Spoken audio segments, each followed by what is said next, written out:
In less than 27 days, the class of 2014 will take their place as leaders of the world's best fighting force.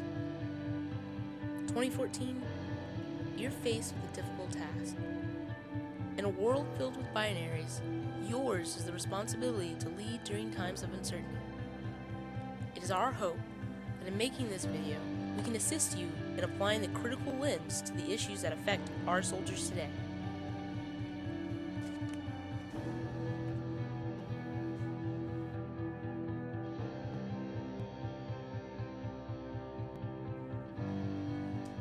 So sit back, relax, and enjoy gazing through the Critic's glasses.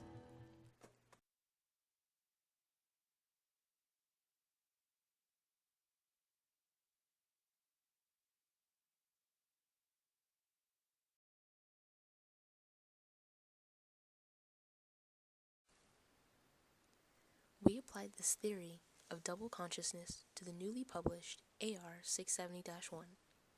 Some of the primary complaints in the conversations about the new AR is that the regulation seems to be racially biased. Our group took particular interest in some of the language used to describe unauthorized and unprofessional hairstyles. The more we looked at what was printed, the more we all agreed that some of the words felt racially coded. So why are some words racially coded or charged? I decided to take a closer look. First, let's start with the definition. It's actually a matter of statistics and description. For example, when you check a black or white survey, those are examples of racial coding. The National Center for Health Statistics, NCHS, and the Division for Vital Statistics, NDVS, provides an extensive list of race connections and associations, instead of the classic black, white, Hispanic, and the classification of peoples and their racial backgrounds. But then, where did stereotyping and racial slurs get added into racial codes?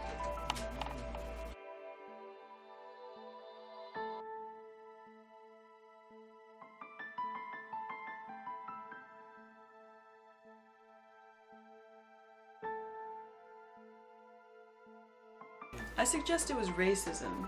Racists code the text and put ambiguous meanings that are suggestive of crude and rude remarks.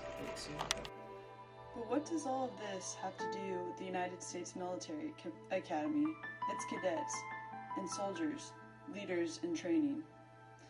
Well, recently, the military came out with a new policy of uniform standards. AR 670-1 has been accused of racial codes. For example, the policy focuses intently on hairstyles and standards. Many hairstyles are acceptable as long as they're neat and conservative. Yet the many hairstyles excludes weaves, twists, and all dreadlocks alike, which target African American women specifically. The policy is unaware of social tactlessness.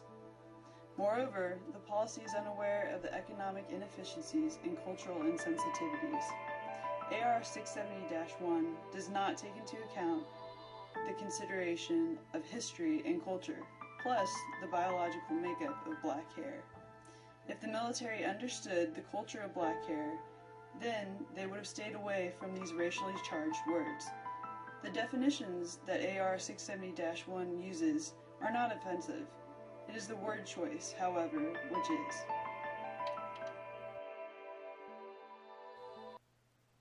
So, could words really matter? To illustrate our point, we pulled a few words straight from the AR and asked a few members of the Corps about what comes to mind. While these interviews in no way can account for every opinion, it does demonstrate how a single word can mean different things to different people. George Bush.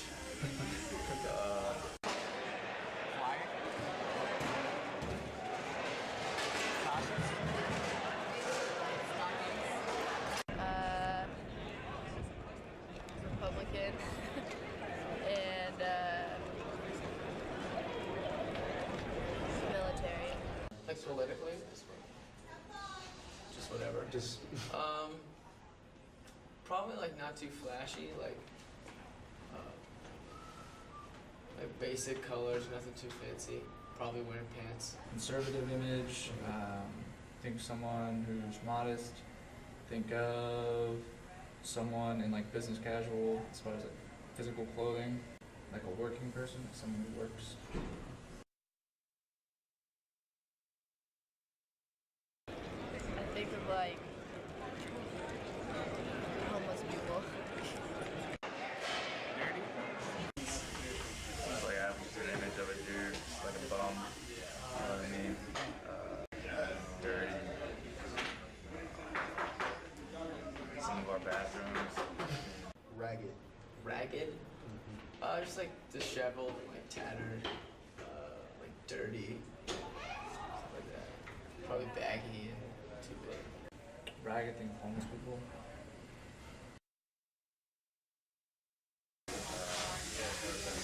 Cat, when you don't like those cats that grow long hair, you all matted up. Next term, unkempt. Unkempt? Unkempt. Bad hair. Bad haircut. You said unkempt?